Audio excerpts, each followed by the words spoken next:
Good day Ma'am Joyce and Ma'am Rich. Ito po yung video presentation ng system po namin with hardware. Yan. Una po, magre-register muna yung student.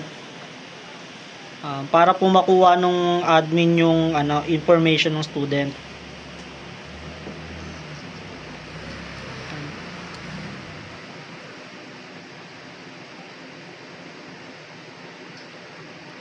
Yan. Tapos po i-check niya lang po yung yung course na na-take niya. Yan. Example po yung DCIT 22. Yan. So dadiretso po yan ngayon sa admin. Pagdating po sa admin, i-manual check po nung manual check po ng admin yung information na sinend ng student. Kung yung subject na na-take niya is na-take niya ba talaga. And then kapag na-take niya naman po, may magsisend po ng email.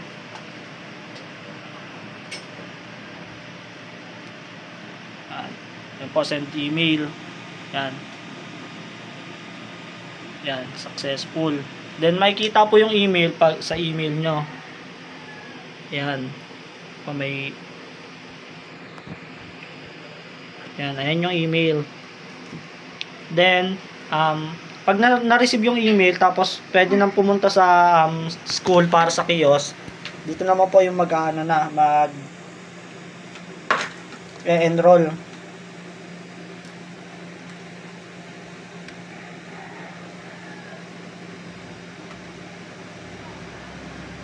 Yan, then, di ba po yung na-take kanina is DCIT 22, ay yung na-take na ng student DCIT 22. So, ang i-enroll niya na course is DCIT 23.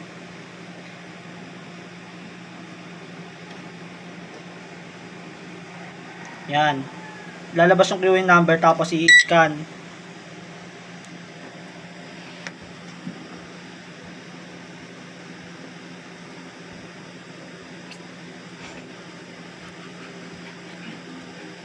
And then pagka-scan, makikita yung information. Yan. Then tapos dadiretso naman po tayo sa may queue. Sa may register.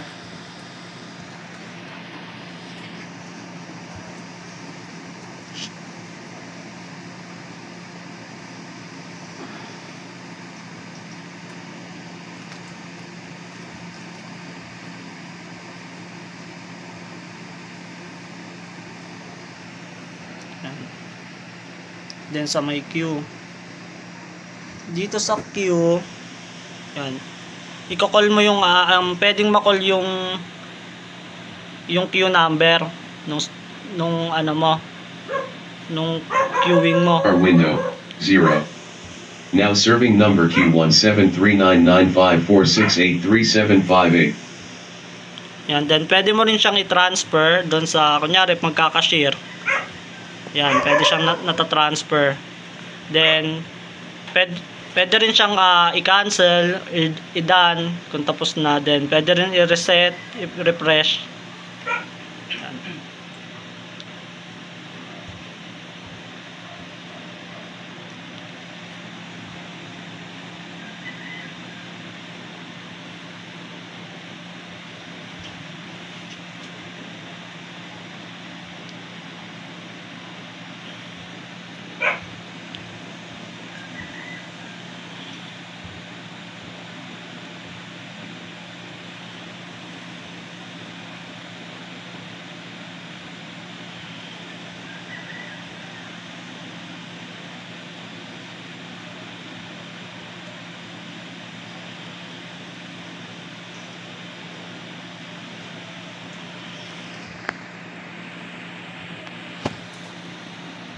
So, bawat isa pong cashier ay sa cashier, register, tapos sa OSAS, may kanya-kanya po silang account.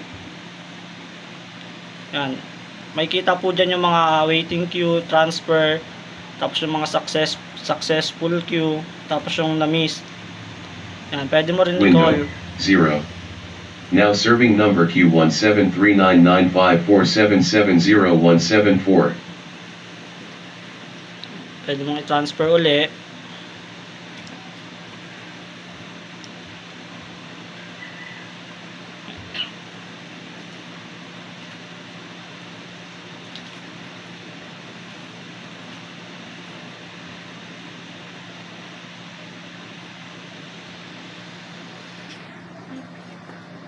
Then ito naman po yung queue para sa cashier.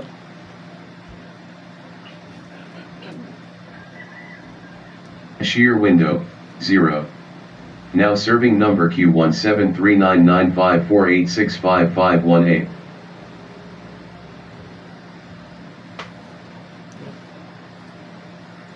Then ito naman yung ito yung naman yung public monitoring. Yan. Then ayun na po. Then sa admin naman po, admin account naman po. Sa admin account, dito ka pwede makapag-add ng course, makapag-edit, makapag-add ng student. Pwede kang makapag-add ng student.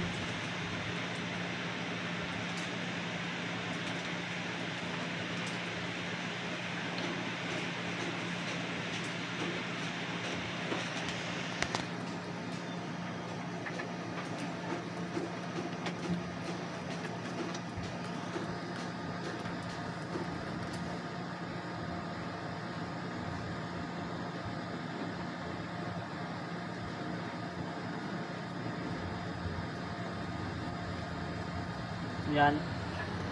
Add na yung student.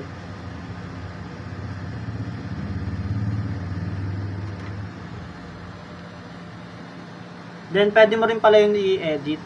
Pwede rin pala yung ma-edit. Sige, balik mo sa yan. Student. Palitan mo lang edit button. Yan. Yan, pwede mo rin siya ma-edit.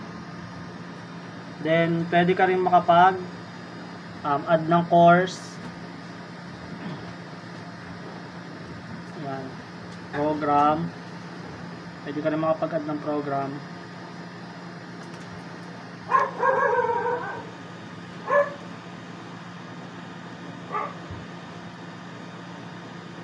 Na-add.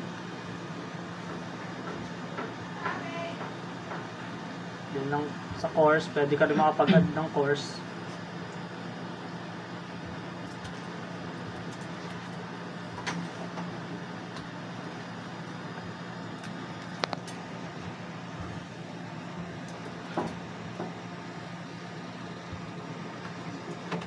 Yan. Tapos pwede mo rin nalagyan ng prerequisite. Yan, na-add na.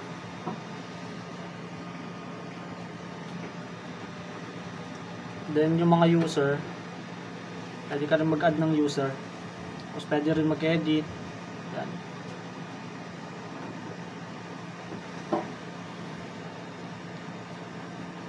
Yan, pwede rin ma-edit. Then pwede mo rin delete. Whoop! Huwag mong delete.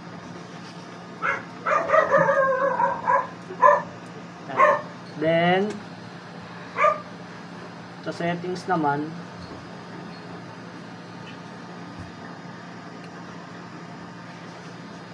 then log out sa dashboard yung mga student na nagano, then yung total program, total course.